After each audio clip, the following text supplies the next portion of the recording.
Welcome, dear friends, and thank you for stopping by today. You're about to hear a story that will move your heart, make you question human kindness, and remind you that miracles can happen in the most unexpected places. Imagine this, a luxurious private jet filled with wealthy passengers, but the peace of flight is shattered by one piercing sound of nonstop cries of a millionaire's baby. The crew is helpless. The passengers are frustrated, and even the millionaire himself is losing patience. But then when all hope seems lost, someone everyone least expected steps forward, a poor black boy with nothing in his pockets, but something priceless in his heart. What he does next will leave you speechless. Stay with me until the end of this video, because the twist in the story is unlike anything you've heard before. Before we dive in, I just want to thank you for being here. Your time means the world to us. If you enjoy powerful, life-changing stories like this one, don't forget to hit that subscribe button, give this video a thumbs up, and share it with friends and family. We got so many more unforgettable stories coming your way, and trust me, you won't want to miss a single one. Now let's step aboard that plane and witness the unthinkable. Millionaire's baby cried nonstop on the plane until a poor black boy did the unthinkable. The piercing wail cut through the recycled air of first class like a siren, drowning out the gentle hum of the Boeing 787's engines. Harrison Reed, CEO of Reed Enterprises and self-made billionaire, felt every pair of eyes on the plane boring into the back of his Italian silk suit as his 6-month-old daughter Olivia's face contorted into an impossible shade of crimson. 3 hours into the transatlantic flight, and the baby hadn't stopped screaming since takeoff. The flight attendant's practiced smile had long since cracked, revealing thinly veiled contempt as she approached, her voice barely audible over the infant's shrieks. "Sir, we've had several complaints. Is there anything else we might try to quiet her down?" Harrison wiped sweat from his brow with a monogrammed handkerchief, desperation etching lines around his eyes. His wife, Catherine, was in Paris on business, and he'd foolishly thought he could handle their daughter alone on the flight to meet her. Now, as passenger after passenger shot daggers his way, he realized how catastrophically wrong he'd been. "I've tried everything," he whispered hoarsely, bouncing Olivia mechanically. Bottles, toys, walking, his voice cracked with exhaustion.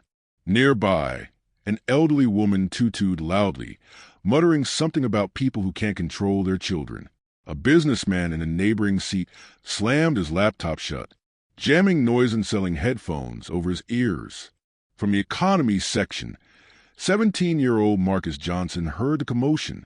The heavy curtain separating first class from the rest of the plane couldn't muffle the baby's distress. He shifted uncomfortably in his cramped seat, the threadbare hoodie he'd had since freshman year pulled up over his head.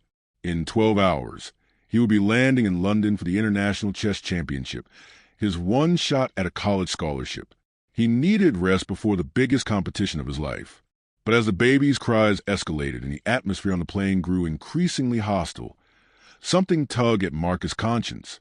The memory of his little sister Zoe, now 7, and how only he could calm her when she was colicky as an infant. His mother had called it the magic touch. Before he could second-guess it himself, Marcus unbuckled his seat belt and stood up, his lanky frame unfolding in the cramped aisle. The flight attendant moving through economy with the beverage cart gave him a sharp look. "Sir, please remain seated. We're experiencing light turbulence." "That baby's been crying for hours," Marcus said, his voice quiet but firm. "I think I might be able to help." The flight attendant's eyes narrowed with suspicion. First class is off limits unless you're a ticketed passenger for that section. Marcus felt the familiar weight of prejudgment settle on his shoulders as she took his worn jeans, his public school hoodie, the color of his skin. He'd encountered this look countless times before. In stores where security followed him, in classrooms where teachers expressed surprise at his advanced placement status, in chess tournaments where opponents underestimated him until checkmate. "I understand," he said, his voice steady despite the blood rushing in his ears. But sometimes the solution comes from unexpected places. But before the flight attendant could respond, the curtain of first class was yanked back, revealing a frazzled Harrison Reed, holding his screaming daughter awkwardly against his shoulder. The businessman's normally immaculate appearance was in shambles, his bespoke shirt wrinkled and stained, his eyes bloodshot from exhaustion. Please, he said, his voice breaking as he addressed no one in particular. I'll pay anyone who can get my daughter to stop crying. The moment stretched like taffy, passengers averting their eyes from the powerful man's vulnerability, except for Marcus, who stepped forward, hands slightly raised. Sir, he said quietly, I might be able to help your daughter. For a brief moment, something ugly flickered across Harrison's face. Doubt, maybe suspicion as he took in a young black man in economy clothing approaching him, but desperation quickly overrode everything else. 3 hours of nonstop screaming had brought the billionaire to his knees. You have experience with babies? Harrison asked, trying to keep the skepticism from his voice. My little sister had colic, Marcus replied, his calm confidence belying his racing heart. May I? He extended his arms toward the wailing infant. Harrison hesitated only a moment before surrendering his daughter. The entire plane seemed to hold its breath, and then Marcus did the unthinkable. But to understand how this moment came to be, how a 17-year-old chess prodigy from Southside Chicago ended up holding a billionaire's baby miles above the Atlantic, we need to go back to when the day began, when two lives from entirely different worlds were set on a collision course that would change them both forever. Hey everyone, if you're enjoying this story so far, make sure to subscribe to our channel and comment where you're watching from. Now, let's continue with our story. 6 hours earlier, Marcus Johnson had stood in front of the bathroom mirror in his family's small apartment, straightening the collar of his one good shirt. Outside the thin walls, the city was already alive. Car horns, voices, the distant rattle of the L train that would take him to O'Hare International. On the counter lay an envelope containing his boarding passport, and a carefully folded letter from the International Chess Federation that had changed everything. You got this, he whispered to his reflection, repeating his coach's mantra. His fingers, long and deft from years of moving chess pieces, trembled slightly. Behind him, the bathroom door creaked open and his mother's face appeared, her night shift exhaustion temporarily eclipsed by pride. My champion, Gloria Johnson said, her voice thick with emotion. She worked doubles as a nurse's aide to keep their family afloat after Marcus' father had been incarcerated 6 years ago. Every tournament entry fee, every chess book, every late-night practice session had been a sacrifice for her. London won't know what hit them. Marcus grinned, though anxiety coiled in his stomach like a spring. It's just the qualifying rounds. Mom, don't start planning the victory parade yet. She hummed unconvinced, smoothing an invisible wrinkle from his shoulder. The same way it was just the state championship and just the nationals. She cooped his face in her hands, her eyes serious now. Listen to me. You belong there. No matter what anyone says or how they look at you, you earned this. From the small living room, 7-year-old Zoe's voice rang out. Marcus, your chess stuff is ready.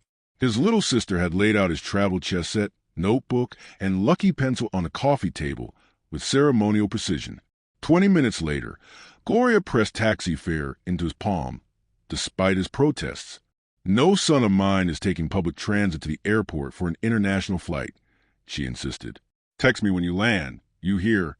London is 6 hours ahead, so don't call.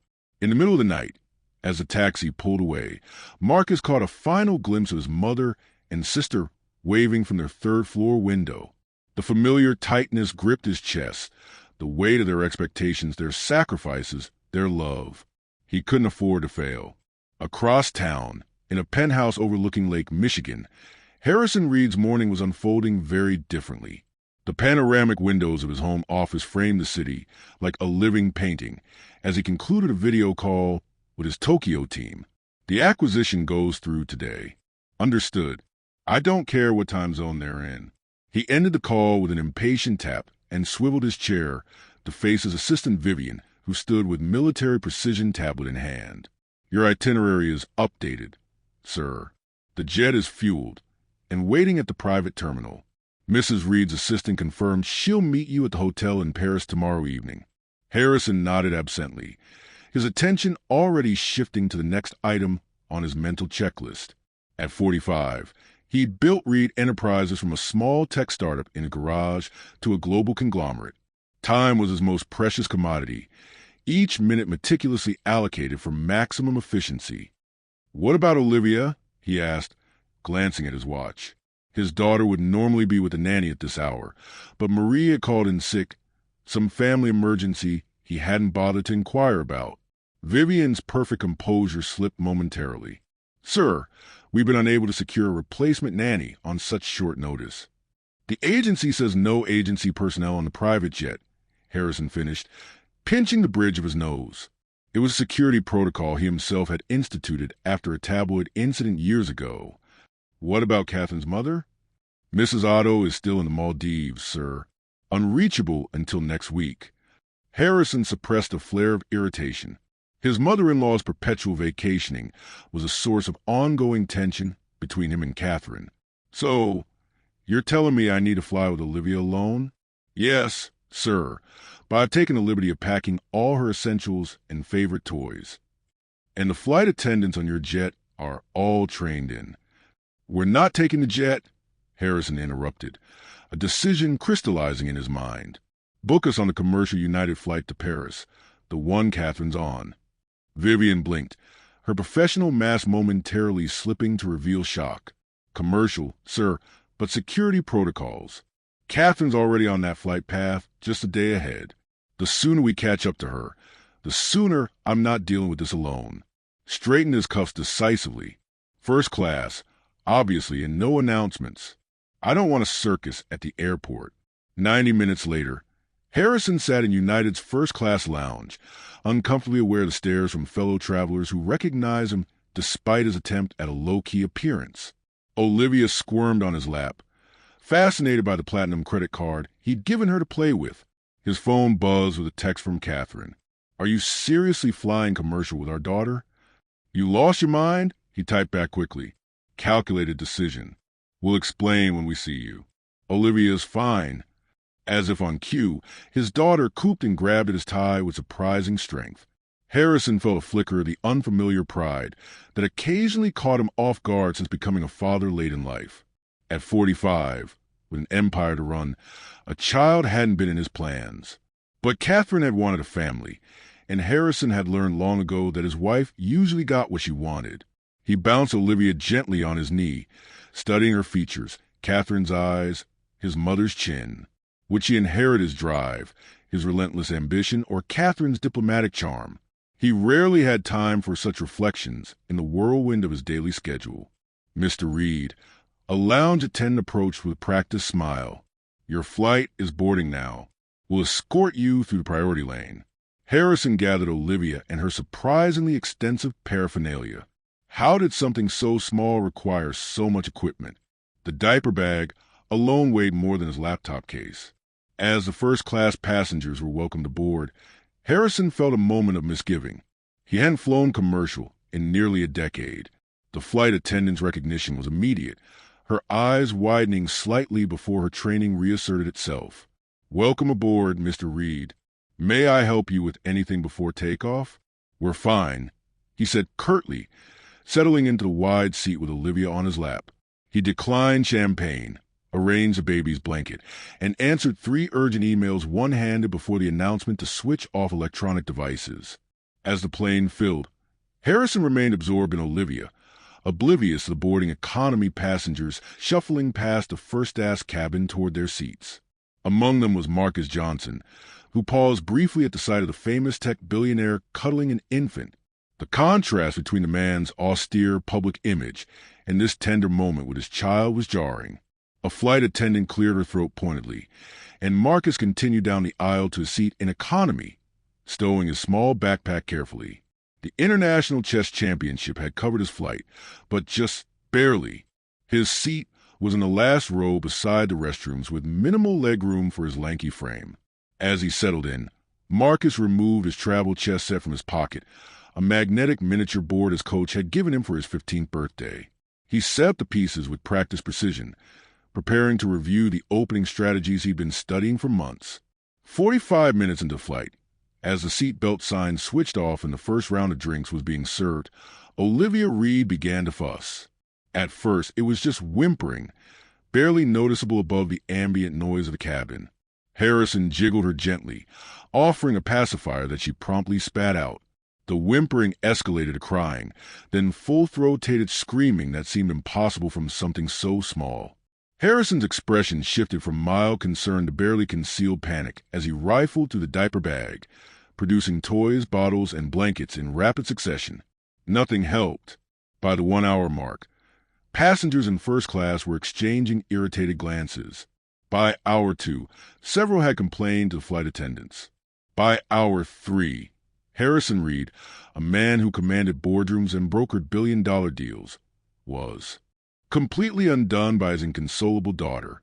Back in economy, Marcus tried to focus on his chess strategies, but the baby's cries penetrated even his noise-selling earbuds. He noticed the increasing tension among passengers. The flight attendants' strained expressions as they hurried up and down the aisles. No one seemed to have a solution. As Marcus watched the curtain between classes being yanked back and heard the desperate billionaire's plea, something clicked into place. The same feeling he got during chess matches when he saw a move others missed. A solution where others saw only problems. And so he found himself standing in the first-class cabin, extending his arms toward the wailing infant, while skeptical eyes watched his every move. Harrison Reed reluctantly surrendered his daughter, his expression a complex mixture of doubt and desperate hope. The moment the baby settled into Marcus's arms, something remarkable happened. Marcus cradled Olivia expertly, supporting her head with one hand, while he used his other to gently apply pressure to specific points on her back. He began to hum, not a lullaby, but a low rhythmic pattern that vibrated in his chest. His body swayed almost imperceptibly, a subtle rocking motion that seemed to exist outside the turbulence of the plane. "She's probably got gas," Marcus said quietly, his fingers making small circular motions between the baby's shoulder blades. "My sister was the same way. Sometimes it's not about what they need, it's about how their body feels." Olivia's screams gradually subsided to hiccuping sobs, her tiny fist still clenched, but her face relaxing from an alarming shade of red. Harrison stared in disbelief as Marcus continued his gentle ministrations, speaking to the baby in a low, soothing voice. "There you go. That feels better, doesn't it? All that pressure building up inside. Nowhere to go. I bet you tried to tell them, but nobody understood. It's frustrating when no one gets what you're saying." A few more minutes of Marcus' mysterious technique, and Olivia's eyes began to droop. The transformation was nothing short of miraculous. The entire first-class cabin seemed to exhale collectively as the blessed silence settled over them. "How did you?" Harrison began, his voice hushed with amazement. Marcus carefully transferred the now drowsy baby back to her father's arms. "My mom works double shifts. I helped raise my sister from when she was a newborn. Some things you just learn by doing." Harrison adjusted his hold on Olivia, trying to mimic Marcus' technique. "I have a team of experts, pediatricians, child development specialists, and none of them showed me that." A slight smile touched Marcus' lips. "With all due respect, sir, some things you can't learn from experts. You have to learn them from experience." The flight attendant who had earlier prevented Marcus from entering first class now hovered uncertainly nearby, witnessing the exchange. Her earlier suspicion had transformed into something like embarrassment. "Man," Harrison said, studying Marcus with new interest, "I believe I owe you a debt of gratitude." He shifted Olivia to one arm and extended his hand. "Harrison Reed." "I know who you are, sir," Marcus replied, shaking the offered hand firmly. "I'm Marcus Johnson." "Well, Marcus Johnson, you just saved everyone on this flight from a collective nervous breakdown, myself included." Harrison gestured to the empty first-class seat beside his own. "Please join me for the remainder of the flight. I'd like to hear more about these techniques of yours." Marcus hesitated, glancing back toward economy. "My bag. I'll have it brought up," Harrison said, nodding to the flight attendant who hurried to comply.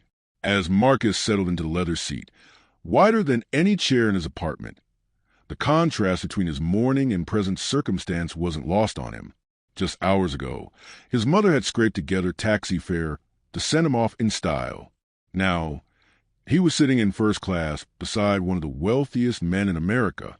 So, Marcus, Harrison began once Olivia was securely sleeping in the bassinet the flight attendant had finally set up. What brings you on this flight to Europe? College tour? Family vacation? Marcus straightened slightly. Chess tournament. Sir, the International Youth Championship in London. Harrison's eyebrows rose with genuine surprise. Chess, you're a player. Yes, sir. Internationally ranked junior master. A calculating look entered Harrison's eyes, the same expression he wore when assessing potential acquisitions. Fascinating. And yet you also possess these rather unusual childcare skills. Marcus met the billionaire's gaze directly. Where I come from, you learn to be good at many things. Specialization is a luxury. Something in his tone caused Harrison to tilt his head, reassessing. Southside Chicago, based on your accent. Competitive chess programs aren't common there, are they? No, sir. My elementary school had one teacher who ran a club after hours. Mr. Caswell, Vietnam vet who learned chess from a Russian prisoner of war. Marcus' fingers absently arranged a cocktail napkin into perfect right angles. He said, I had the best tactical mind he'd seen in 30 years of teaching, and this tournament in London, it's significant. Full college scholarship, if I place in the top 3, Marcus said, his voice carefully neutral despite the stakes, plus potential sponsorship for the Grandmaster track. Harrison nodded slowly, processing this information with the same attention he'd give a business proposal. And your parents? They must be very proud. A shadow crossed Marcus's face. My mom is. She works as a nurse's aide. Double shifts to keep us afloat since my dad's been gone. Gone? Harrison echoed, then understanding dawned. I see. An uncomfortable silence settled between them, highlighted by the gentle hum of the engines and the soft breathing of the sleeping baby. Mr. Reed, Marcus said finally, I should probably return to my seat. I have some strategies to review before landing. Harrison's hand moved to stop him. Nonsense. The least I can do is offer you a comfortable seat for the duration. Besides, his eyes flickered to his sleeping daughter. I may need your expertise again before we land. As if on cue, the plane hit a pocket of turbulence, causing Olivia to stir. Both men froze, watching anxiously as she shifted in the bassinet, then settled back into sleep. Tell me about chess, Harrison said quietly, his gaze still on his daughter. I've always found it fascinating, but never had the patience to master it. Marcus relaxed slightly on familiar ground now. It's not really about patience, sir. It's about seeing patterns that others miss, and understanding that every move has consequences that ripple across the entire board. Like business, Harrison mused. And life, Marcus added. Their conversation flowed more easily after that, moving from chess theory to business strategy, from Marcus' tournament preparations to Harrison's early days as an entrepreneur. The vast differences in their backgrounds and experiences seemed less significant with each passing hour, as they discovered unexpected commonalities in their approaches to problems and challenges. Olivia woke once, fussing slightly, and Marcus demonstrated his techniques again, explaining each movement to an attentive Harrison. It's about pressure points, he said. Same principle as chess, really. Understanding the underlying structure and how different elements connect. Midway through the flight, as they shared the surprisingly decent first-class meal, Harrison posed a question that had clearly been on his mind. You mentioned the scholarship. I assume that means college is otherwise out of reach. Marcus finished. Financially, yes, my grades are good enough for admissions, but even with financial aid, the top programs are expensive, and those are the ones with the best chess teams. Harrison nodded thoughtfully, cutting his steak with precise movements. Which schools are you considering? MIT has shown interest. Also, Stanford and Northwestern. Marcus shrugged slightly. Depends on how I do in London. All excellent institutions. Harrison said, I dropped out of MIT my sophomore year to start my first company. A hint of wistfulness crept into his voice. Sometimes I wonder how things might have been different if I'd stayed. Would you have built Reed Enterprises? Perhaps not. At least not in the same way. Harrison took a sip of his wine. But there's value in completing what you start and having a foundation before you build. As the flight progressed, Other passengers occasionally glanced their way, curious about the unlikely pair engaged in such intense conversation. The same flight attendant who had earlier blocked Marcus' path now served him with deferential attention, having witnessed Harrison's obvious respect for the young man.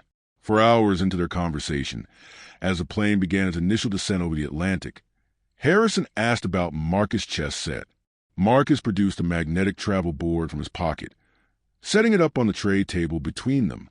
"Care for a game?" he offered. "Fair warning, I won't throw the match even for a first-class upgrade." Harrison laughed, a genuine sound rarely heard in the boardrooms. "I wouldn't expect you to, and I wouldn't learn anything if you did." They played quickly, Harrison displaying more skill than he'd initially suggested. Though Marcus identified weaknesses in his strategy within the first few moves, rather than exploiting them immediately, he used the game as a teaching opportunity, explaining principles and tactics as they emerged on the board. "You're not playing to win," Harrison observed after 20 minutes. "I'm playing to teach," Marcus corrected. Different objective, different strategy. Harrison studied him with renewed interest.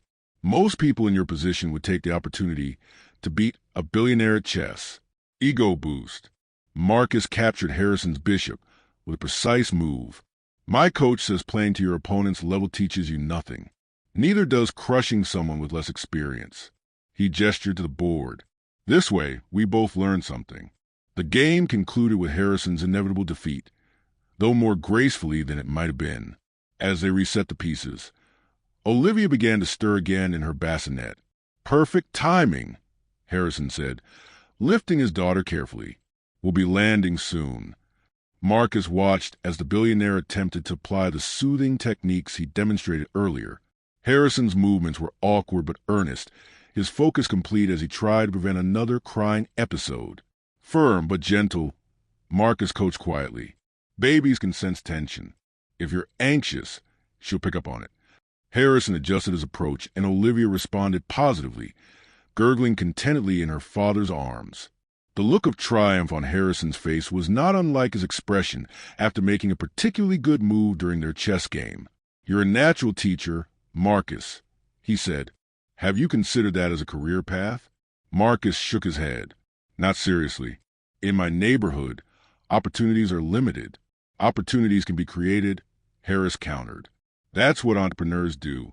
As the captain announced their final approach to Paris Charles de Gaulle Airport, Harrison shifted Olivia to his shoulder and regarded Marcus thoughtfully. "I have a proposition for you, if you're willing to hear it." Marcus raised an eyebrow, his expression cautious. "I'm listening." "Your chess tournament in London concludes when?" "Sunday afternoon, assuming I make the finals." "And you're returning to Chicago after that?" Marcus nodded. "I'm proposing a detour." Harrison said, "My wife and I will be in Paris for a week before returning to the States. Given your evident skills with Olivia, I'd like to offer you a temporary position as her caretaker during our stay. Fully compensated, of course, at well above market rate." Marcus blinked, taken aback. "You want to hire me as a nanny?" "I prefer child care consultant," Harrison said with a hint of a smile. "The position includes private accommodation at the Hotel George V, all expenses covered, and a salary that should significantly supplement your college fund, regardless of the tournament outcome." The offer hung in the air between them, unexpected and life-faltering in its potential. Marcus' mind raced through calculations and considerations. The extra time away from home, the prestigious hotel, the compensation that could change his family's financial situation overnight. But beneath these practical matters ran a deeper current of recognition. Harrison Reed, a man who could hire anyone in the world, was offering him a position of trust with his most precious possession, his child. "May I have some time to consider it?" Marcus asked, his voice steady despite his internal turmoil. "And I'd need to discuss it with my mother, of course." Harrison nodded, reaching into his jacket pocket for a business card. "My private number. Let me know your decision after your tournament." As the plane touched down in Paris, jostling slightly on the runway, Harrison settled Olivia more securely in his arms and turned to Marcus with an expression of genuine gratitude. "Regardless of your decision, I want to thank you, Marcus, not just for helping with Olivia, but for the conversation. It's been illuminating." Marcus nodded, understanding the unspoken layers in the billionaire's words. Sometimes the most valuable moves in chess aren't the ones that capture pieces, Mr. Reed. They're the ones that change the structure of the entire board. As they prepare to disembark, the first-class passengers gathering their belongings, Harrison hesitated. One more thing, Marcus, would you be willing to teach me those techniques properly before we part ways? I have a feeling I'll need them. It would be my pleasure, Marcus replied. And for the first time since boarding the plane in Chicago, he felt the weight of expectation lift from his shoulders. Whatever came next, the chess tournament, Harrison's job offer, his future beyond this unexpected encounter. He had already won something valuable: recognition, respect, the acknowledgement that wisdom comes in many forms from many sources. And as they walked together through the airport, the billionaire and the chess prodigy from Southside Chicago, something fundamental had shifted between them. A connection formed miles above the Atlantic bridging worlds that rarely intersected on the ground below. If you're enjoying this story, please subscribe to our channel and let us know where you're watching from in the comments. Now, let's continue with our story and see what happens next. Catherine Reed was waiting at the private terminal adjacent to Charles de Gaulle, her sleek silhouette a study and controlled impatience as she checked her watch for the third time in 5 minutes. When the doors finally opened and Harrison appeared with Olivia, her expression morphed from irritation, confusion at the sight of the tall young man walking beside her husband. "Harrison," she said, ere kissing his cheek, while taking Olivia into her arms with practiced ease. "I was expecting Marie. Who is this?" Harrison performed the introductions, his tone revealing an unusual level of difference as he explained the circumstances of their meeting. Catherine's perfectly sculpted eyebrows rose fractionally as she assessed Marcus, her initial skepticism gradually softening as she noticed her daughter's contentment. "You managed the entire flight without a meltdown?" she asked, bouncing Olivia gently. "That's practically miraculous. Last time we flew with her, the pilot threatened to make an emergency landing." "Marcus has quite the gift," Harrison said. "In fact, I've offered him a position during our Paris stay, pending his decision after his chess tournament in London." Catherine's surprise was evident, but years in corporate and social circles had taught her to adapt quickly. "Chess tournament?" Marcus explained his circumstances with the same quiet confidence he displayed on the plane, watching as Catherine processed this unexpected development. Unlike her husband, whose interests had been primarily pragmatic, Catherine seemed genuinely curious about Marcus' background and achievements. "Junior international master at 17, she mused. "Impressive." Harrison barely manages to concentrate on one chess game without checking his phone. This gentle jab at her husband revealed a warmth beneath Catherine's polished exterior that made Marcus revise his initial impression of her as merely another wealthy socialite. "The car is waiting," Catherine said, glancing at her watch again. "Marcus, can we drop you somewhere? The hotel, perhaps?" "Actually," Harrison interjected, "I've arranged for Marcus to be taken to the train station. His tournament in London starts tomorrow." Marcus nodded gratefully. "The Euro-Air leaves in 2 hours. I should have plenty of time." "Well then," Catherine said, shifting Olivia to her other hip, "good luck with your tournament, and I hope we'll see you again soon." The sincerity in her voice suggested she meant it. As they prepared to part ways, Harrison extended his hand to Marcus. The handshake was firm businessman to businessman, but there was something else in Harrison's eyes, a recognition perhaps of something valuable discovered in an unexpected place. "Remember," Harrison said quietly, "the offer stands regardless of the tournament outcome, though I suspect you'll do quite well." Marcus thanked him, shouldered his backpack, and headed toward the waiting car Harrison had arranged.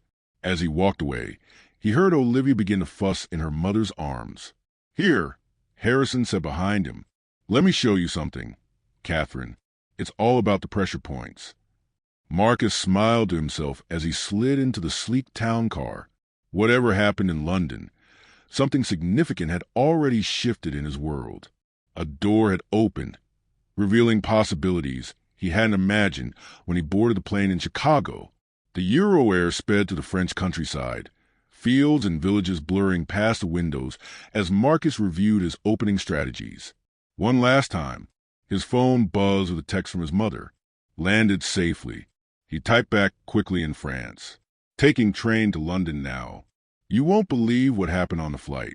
As he began composing a longer message explaining the extraordinary encounter, another text appeared on his screen. This one from an unknown number. This is Harrison Reed. Just wanted to wish you luck tomorrow. Olivia says, thanks again. Marcus stared at the message, a smile tugging at his lips. He saved the number to his contacts before replying, thank you, sir. Give Olivia my best. After a moment's hesitation, he added, remember, firm but gentle pressure and breathe with her, not against her. The response came almost immediately. Sage advice for business negotiations as well.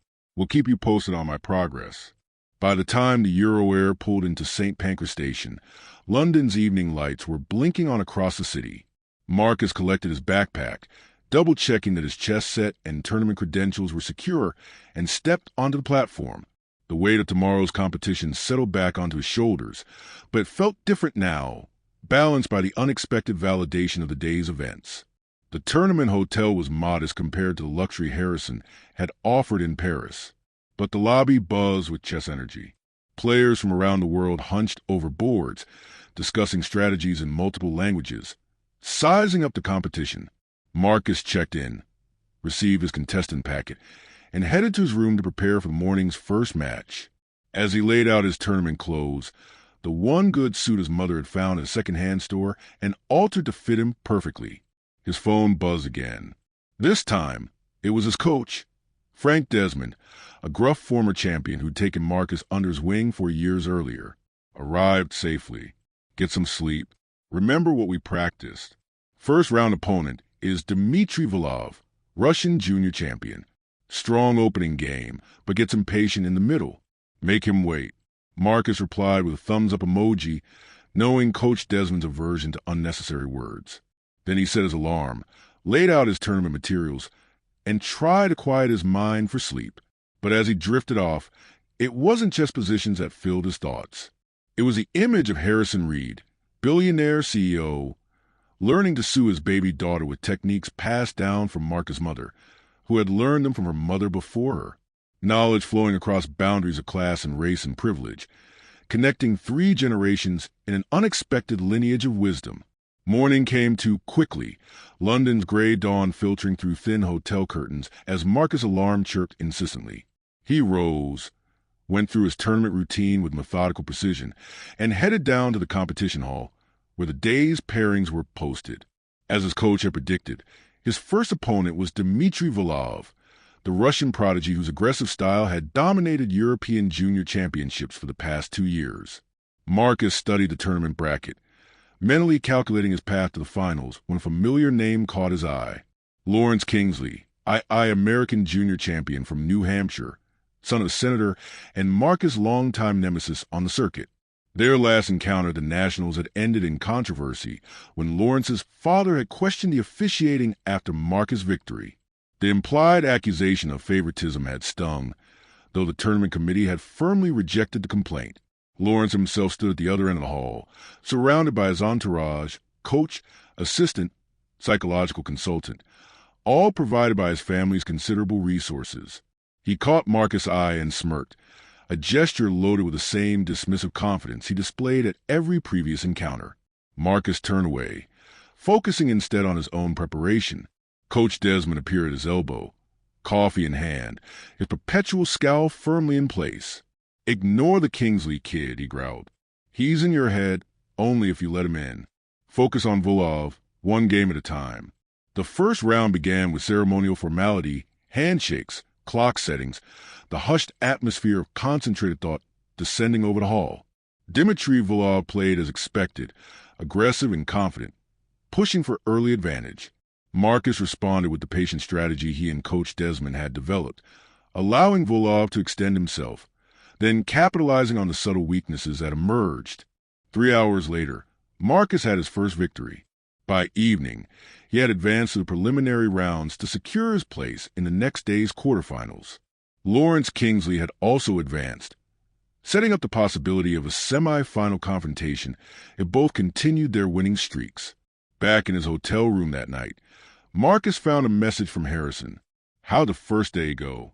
He replied with a brief summary of his matches and standings, surprised by the billionaire's continued interest. Harrison's response came quickly. Excellent progress. Olivia has slept through the night, twice using your techniques. Catherine thinks I've been replaced by a body double. Keep us posted on tomorrow's matches. The exchange left Marcus smiling as he prepared for bed. The connection formed on the plane seemed to be evolving into something like mentorship, or perhaps even friendship, an outcome he never could have predicted when he boarded in Chicago. The tournament's second day brought increased pressure as the field narrowed. Marcus advanced through his quarterfinal match against a talented player from India. His focus absolute as he maneuvered through a complex middle game, the force of resignation at move 37. The victory put him into the semifinals, and as fate would have it, faced TOF with Lawrence Kingsley. Their semifinal match drew a crowd. The history between the two players adding drama to the already tense competition. Lawrence arrived flanked by a support team, while Marcus sat alone. Coach Desmond having been called away to assist another of his students who had advanced in the junior division. All by yourself today, Johnson? Lawrence commented as they set up the board. No entourage from the south side? Marcus met his gaze calmly. I think more clearly without distractions. Lawrence's mouth tightened at the implied criticism, but further conversation was cut short by the tournament director's arrival to start the clock. The game began with Lawrence playing white, opening with an aggressive Sicilian variation that had become his signature. For nearly 2 hours, they battled across the 64 squares. Each move a calculated risk. Each position a complex puzzle of possibilities. Lawrence played well, forcing Marcus to defend a series of attacks that tested the limits of his preparation. But in the critical moment when Lawrence overextended in pursuit of a tactical advantage, Marcus found the counterattack that Coach Desmond had drilled into him over countless practice sessions. The endgame was mathematical in its precision, Marcus converting his slight advantage into a winning position with the patience that had become his hallmark. When Lawrence finally tipped over his king in resignation, the crowd's murmur rose to an appreciative buzz. Good game, Marcus said, extending his hand across the board. Lawrence hesitated before accepting a handshake, his grip just a fraction too tight. Lucky counter, he muttered. Not luck, Marcus replied quietly. Pattern recognition. The same position came up in your match against Petrov last year at the Invitational. You made the same choice then with the same result.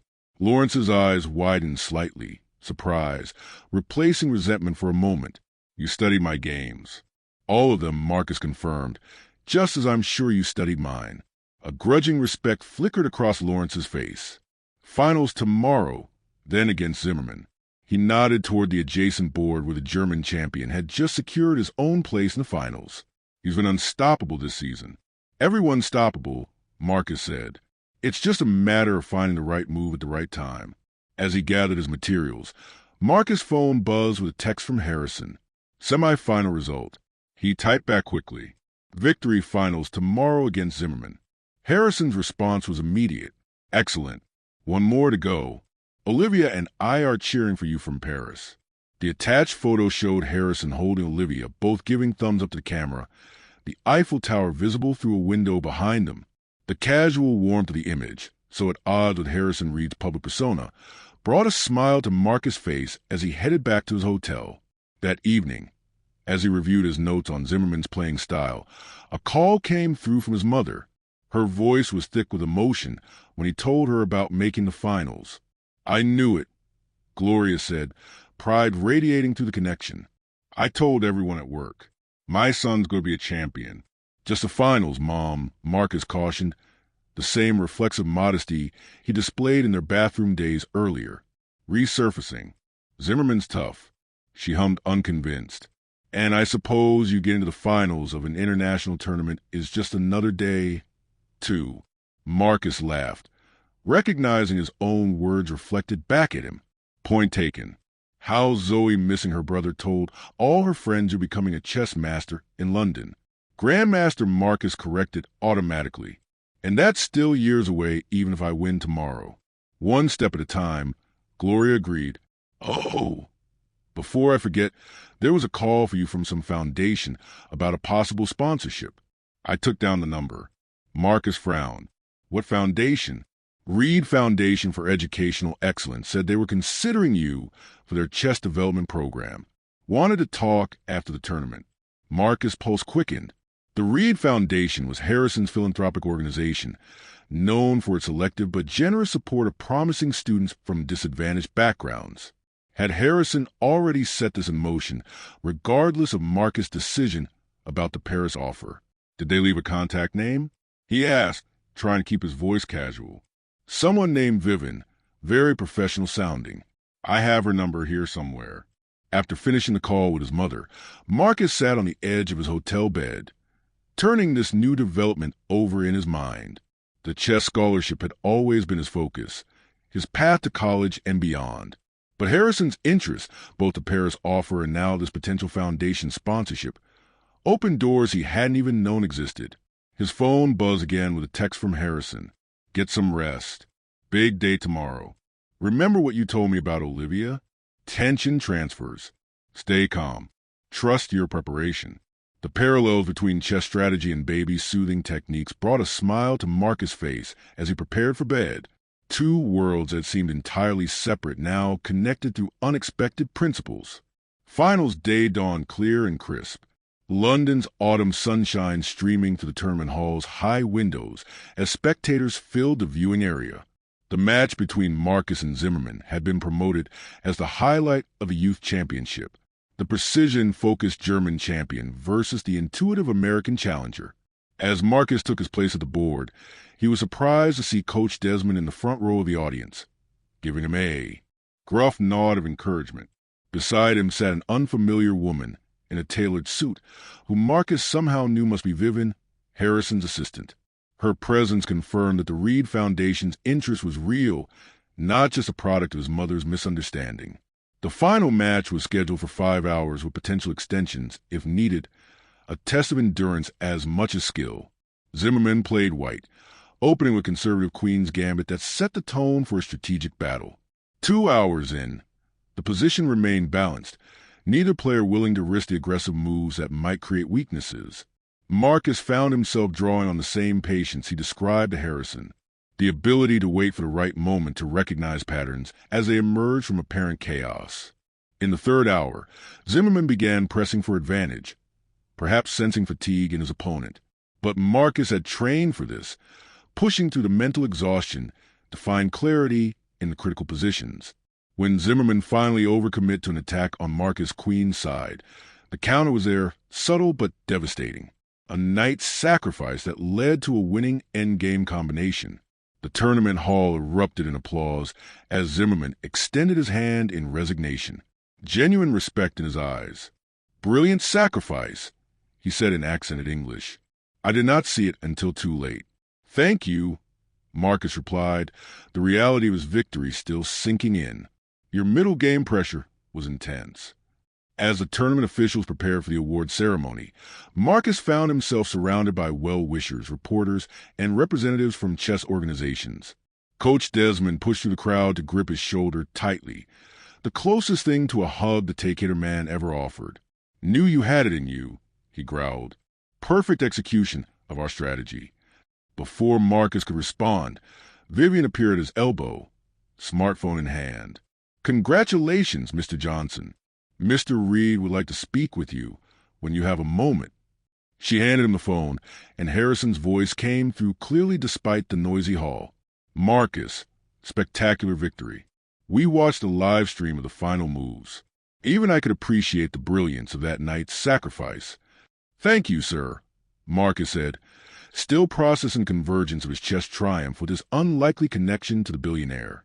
I appreciate you taking time to watch. Wouldn't have missed it, Harrison replied. Vivian has information about the Foundation's chess development program. We'd like to discuss it with you in Paris if you're still considering our offer. The award ceremony was a blur of handshakes, photographs, and the weight of the championship trophy in Marcus' hands. The tournament director announced a scholarship award that had been his primary goal, but it now seemed just one part of a larger picture taking shape around him. Afterward, as the hall cleared and Marcus gathered his belongings, Vivian approached with precise efficiency. Mr. Reed has arranged for the Eurostar to Paris this evening. if that suits your schedule.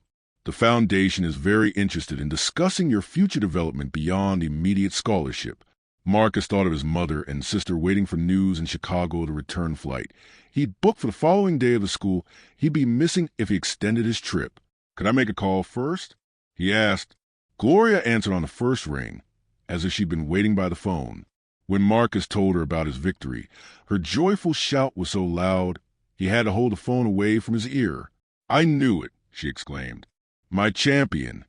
When he carefully explained the situation with Harrison Reed, the pair's offer, and now the foundation's interest, her initial excitement gave way to thoughtful consideration. "This Reed man," she said cautiously, "he's offering you some kind of job with his foundation." "Two things, actually," Marcus clarified. "A short-term position helping with his daughter in Paris this week, and potentially longer-term support through his educational foundation for chess development and college." Gloria was silent for a moment, processing. "And you trust him? This billionaire who suddenly wants to help?" It was a fair question, one Marcus had asked himself repeatedly since the unusual offer on the plane. "I think I do," he said slowly. "He could have just thanked me for helping with his daughter and gone on his way. This feels genuine." Another pause, and Gloria's voice softened. "You've always been a good judge of character, Marcus. Better than me sometimes. If you feel this is right, then you should explore it. What about school? I'd be missing at least another week. For an opportunity like this, they'll understand. I'll talk to your principal." Her tone became gently teasing. "Not every day my son gets offered a position by one of the richest men in America." After ending the call with his mother, Marcus turned to Vivian, who had been waiting patiently nearby. "I'd like to accept Mr. Reed's offer." "Both offers?" Vivian nodded, a small smile breaking through her professional demeanor. "Excellent. The car is waiting whenever you're ready." As the Eurostar carried him back toward Paris that evening, championship trophy carefully stowed in his backpack, Marcus reflected on the extraordinary chain of events that had brought him to this moment. A crying baby on a transatlantic flight, a desperate father at the end of his rope, a young man with skills learned out of necessity rather than choice. His phone buzzed with a message from Harrison. "Congratulations again on your victory. We're looking forward to welcoming you to Paris tomorrow. Catherine has arranged accommodations at the hotel, and Olivia is excited for your chess lessons." Marcus smiled at the joke about the 6-month-old's chess aspirations, typing back, "Thank you, sir. Looking forward to it." Though Olivia may need to work on her fine motor skills before mastering the night move, Harrison's response came quickly. "She's a read ahead of schedule on everything. See you tomorrow, champion." The title felt strange, but not unwelcome. Champion, not just of the chess tournament, but of an opportunity that extended far beyond the 64 squares of chessboard. As the French countryside blurred past the train windows, Marcus thought about the parallel journeys that had brought him and Harrison Reed to that moment on the plane. The billionaire entrepreneur and the South Side chess prodigy, each carrying their own burdens and expectations. Two lives that would never have intersected. But for a baby's cry and a young man's decision to step forward when no one else would. In chess, they called a fork. A single move that created multiple threats, forcing the opponent to choose which piece to save and which to sacrifice. But sometimes, rarely, there came a move that changed everything, that transformed the entire structure of the game and created possibilities where none had existed before. Marcus Johnson had made such a move when he stood up from his economy seat to offer help to a desperate father. Harrison Reed had made such a move when he looked past his preconceptions to recognize value in an unexpected source. And now, as the Euro Air sped toward Paris, the next chapter of this unlikely connection, both of their lives have been permanently altered, their respective boards rearranged in ways neither could have anticipated when they boarded a plane in Chicago with such different destinations in mind. If you've enjoyed the story so far, please subscribe to our channel and let us know in the comments where you're watching from. We're about to reach the conclusion of this incredible journey. The Hotel George V stood like a palace amid the elegant streets of Paris's 8th arrondissement, its limestone facade and Art Deco details speaking to a century of luxury and tradition. As the hotel's sleek town car delivered Marcus from the train station, he felt the familiar weight of being an outsider, The same sensation he'd experienced at his first chess tournaments in wealthy suburbs at academic competitions, where other students arrived in private school uniforms. The doorman greeted him with practiced courtesy, though Marcus didn't miss the subtle assessment in his glance, taking in the well-worn backpack, the careful way Marcus handled his tournament trophy. But any awkwardness dissipated when the hotel manager stepped forward, extending his hand.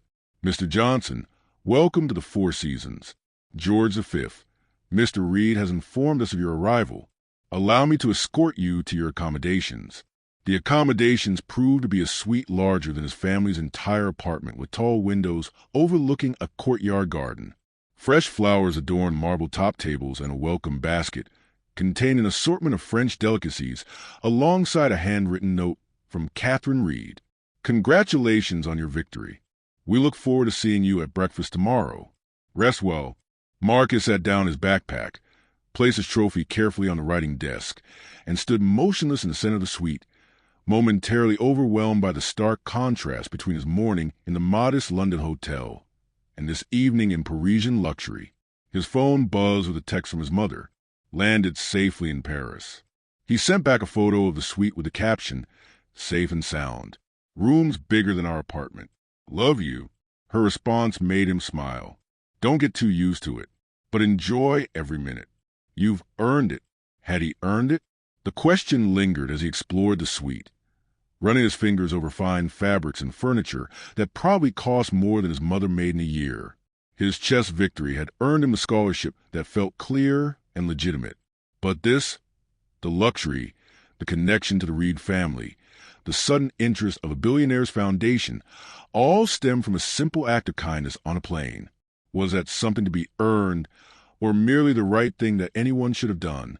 Morning brought answers, or at least the beginning of them, when Marcus joined the Reed family for breakfast in their penthouse suite. Harrison greeted him with a warmth that seemed to genuinely surprise Catherine, who watched their interaction with thoughtful interest. Olivia strapped into a high chair cooed and waved her arms at the sight of Marcus. "She remembers you," Catherine remarked, sipping her coffee. "That's remarkable given how young she is." "Babies are more perceptive than we give them credit for," Marcus replied, accepting a cup of coffee from the suite's butler. "They pick up on energy and intention, not just faces and voices." Harrison nodded, his expression serious. "That's precisely what I wanted to discuss with you, Marcus. This perception you have, it's unusual." Over breakfast, Harrison outlined his proposal in greater detail. The short-term position would involve Marcus staying in Paris a week, helping with Olivia, while Harrison and Catherine attended a series of business functions and charitable events. The longer-term opportunity through the Reed Foundation would provide not just financial support for college, but mentorship, internship placements, and development of what Harrison called Marcus' unique interpersonal intelligence. "I've built my career on recognizing talent in unexpected places," Harrison explained, cutting his omelet with precise movements. "What you demonstrated on that plane wasn't just a knack for childcare. It was emotional intelligence, problem-solving under pressure, and the ability to bridge worlds that rarely connect. Those are rare skills, Marcus. Skills my foundation and my company value highly." Catherine leaned forward, her initial reserve now replaced with genuine engagement.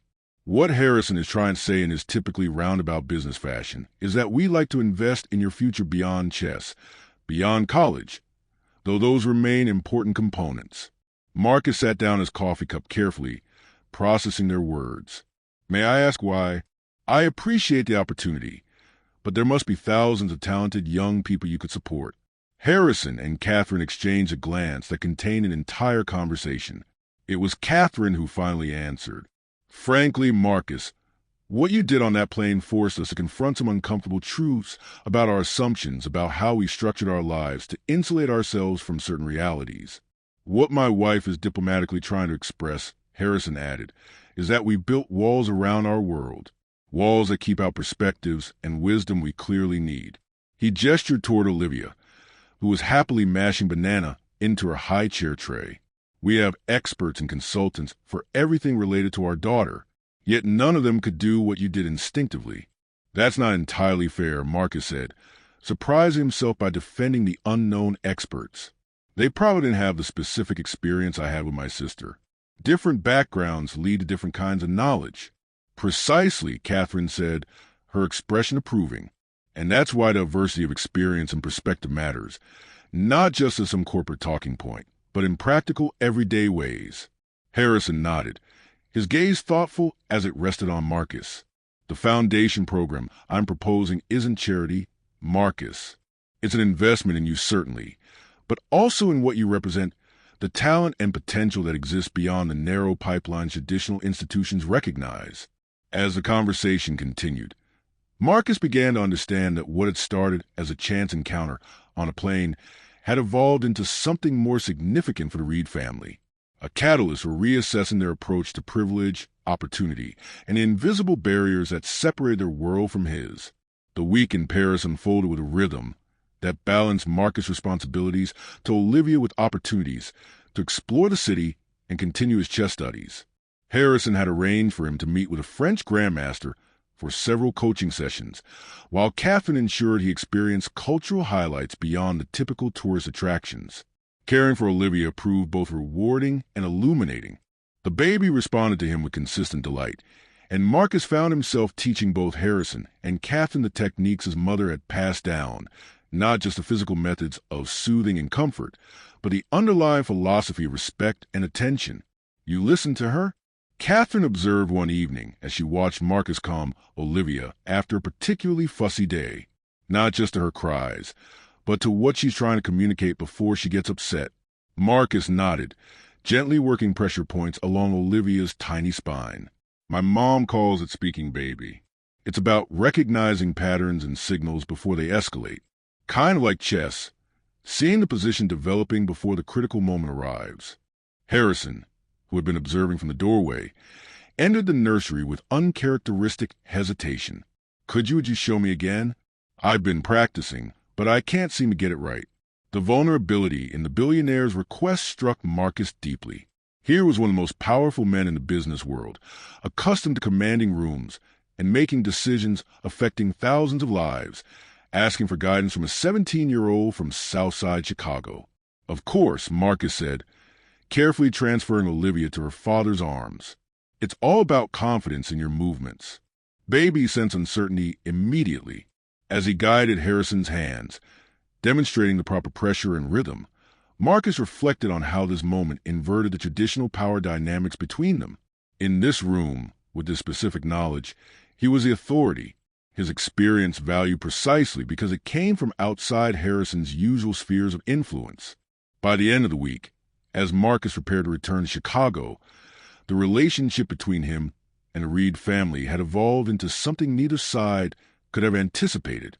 Harrison and Catherine had come to rely on his insights about Olivia, while Marcus had gained a new perspective on the world of privilege and power the Reeds inhabited, its advantages and limitations, its insulations and blind spots. On his final evening in Paris, Harrison invited Marcus to join him for a walk along the Senator. As they strolled past the Pontoff street lamps reflecting in the dark water, Harrison broached the subject they'd both been circling. The Foundation's offer remains open, he said. Full support through college mentorship internships at Reed Enterprises if you're interested. No strings attached regardless of your career path. Marcus nodded, watching a tour boat glide beneath the bridge, its lights creating ripples of gold on the water's surface. It's an incredible opportunity, one that could change everything for me and my family. But, Harrison prompted, hearing the unspoken reservation in Marcus' tone. But I need to be sure I'm accepting it for the right reasons. Marcus said carefully that it's not just compensation for helping with Olivia. Or worse, some kind of charity case that makes you feel better about yourself. Harrison stopped walking, turning to face Marcus directly. In the lamplight, the lines of privilege and power that usually define the billionaire's face seemed softened, revealing the human complexity beneath. Let me be clear, Marcus. What I'm offering isn't charity or compensation. It's recognition of exceptional talent and character. Same recognition I give to any promising young person I encountered, regardless of circumstances. He paused, choosing his next words with care. The difference is that our paths would never have crossed without that flight. The worlds we inhabit are separated by more than just economic barriers. They're separated by systems designed to keep them distinct. Marcus considered this, understanding the truth in Harrison's words. So, this is about disrupting those systems. A smile touched Harrison's lips. In a small way, yes, one connection at a time, one recognized talent at a time. He gestured toward the city lights surrounding them. The greatest waste in our society is human potential left undeveloped because of artificial barriers. My foundation can't fix the entire system, but it can build bridges where opportunities arise. They resumed walking, silence settling between them as Marcus weighed the offer against the concerns about independence, about earned versus granted opportunity, about the complex dynamics of privilege and assistance. There's something else you should know, Harrison said eventually. Something Catherine and I discussed after watching you with Olivia this week. We're establishing a new initiative through the Foundation, a program to identify and develop emotional intelligence and caregiving skills in underserved communities. Marcus glanced at him, surprised. Based on what you showed us, Harrison confirmed the wisdom passed down through families like yours, the practical knowledge that exists outside formal education systems. We want to create pathways for that wisdom to be recognized, valued, and shared more widely. The magnitude of this development. A Billionaire's Foundation, launching an initiative inspired by the skills Marcus' mother had taught him, left him momentarily speechless. The program would benefit from your input, Harrison continued. Not now, perhaps, but after college, when you've had time to develop your own path and perspective. As they completed their circuit along the river and turned back toward the hotel, Marcus felt the pieces of the decision falling into place like a well-executed chess endgame. The Foundation support would open doors without determining which ones he chose to walk through. The connection to the Reed family would become part of the story without defining it entirely. I'd be honored to accept the Foundation support, he said finally, and to contribute to the new initiative when the time comes. Harrison extended his hand, and they shook.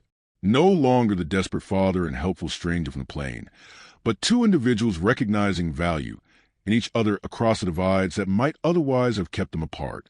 The following morning, as Marcus prepared to depart for the airport, Catherine presented him with a small box elegantly wrapped in silver paper. A token of our appreciation, she said, though it hardly seems adequate. Inside was a chess set unlike any Marcus had seen, pieces crafted from carved jade and rose quartz, the board inlaid with mother of pearl and ebony. An accompanying card bore a handwritten note for the champion, who showed us that the most valuable moves are the ones that change the entire board. With gratitude, Harrison, Catherine, and Olivia Reed. As the hotels carried him toward Charles de Gaulle Airport, Marcus' phone buzzed with messages from his mother and sister, eager for his return from his chess coach, already planning for the next tournament from classmates curious about his international adventure. And one final text from Harrison Reed. Safe travels, Marcus. Remember that some connections once formed transcend the circumstances of their beginning. This is just the first move in what I hope will be a long and meaningful game. Looking out the Paris street slipping past his window, Marcus reflected on the extraordinary chain of events that had begun with a baby's cry on a plane and culminated in this moment of transition, returning to his life in Chicago, but with new possibilities, new connections, new understanding of his own value and potential. In chess, the most powerful move isn't always the most obvious or aggressive. Sometimes it's a quiet repositioning that changes the entire structure of the game, opening pathways that weren't visible before, creating connections between previously isolated pieces, transforming the board in ways that ripple through every subsequent decision. On a transatlantic flight, a young man from Southside Chicago had made such a move when he offered help to a desperate father and his crying baby. The ripple effects of that choice had altered not just his own trajectory, but the perspectives and priorities of a powerful family, creating possibilities that extended far beyond any single act of kindness. As the plane lifted off from Paris, carrying Marcus back toward the familiar landmarks and challenges of home, he understood that the true value of the connection, formed with the Reed family, lay not in the material support or opportunities offered, but in the recognition of worth across the boundaries that too often separated potential from opportunity, wisdom from power, one human experience from another. The greatest moves in chess, as in life, are those that build bridges rather than walls, that recognize value in unexpected places, and create pathways of that value to transform the entire board. In reaching across the aisle of that first plane, Marcus Johnson had made just such a move. And in the game of life, unlike chess, such moves continue to resonate long after the final piece is played. Thank you so much for watching our story. If you enjoyed it, please subscribe to our channel and share your thoughts in the comments below. Where are you watching from? We'd love to know. And don't forget to turn on notifications so you never miss our next story.